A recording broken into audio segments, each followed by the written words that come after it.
પાટણ શહેરના નીલમ સિનેમા વિસ્તારમાં થોડા દિવસે થયેલા ફાયરિંગમાં યુવકના મોતની ઘટનાને 24 કલાક વીતી ગયા હોવા છતાં હત્યારાઓ પોલીસ પકડથી દૂર હોવાથી પરિસ્થિતિ તંગ બની છે।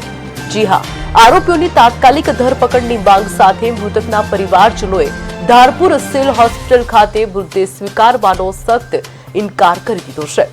હોસ્પિટલના પીએમ રૂમ પાસે મોટી સંખ્યામાં એકઠા થયેલા પરિવાર અને સમાજના લોકોએ જ્યાં સુધી આરોપીઓ જેલના સળિયા પાછળ ન જાય ત્યાં સુધી ન્યાય માટે આંદોલન ચાલુ રાખવાની ચીમકી ઉચ્ચારી છે।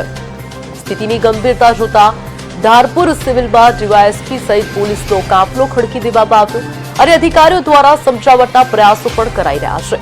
નોંધનીય છે કે પાટણ જિલ્લામાં છેલ્લા 24 કલાકમાં હત્યાના 2 અલગ અલગ બનાવો બનતા સમગ્ર પંથકમાં ભય અને આક્રોશનો માહોલ છે।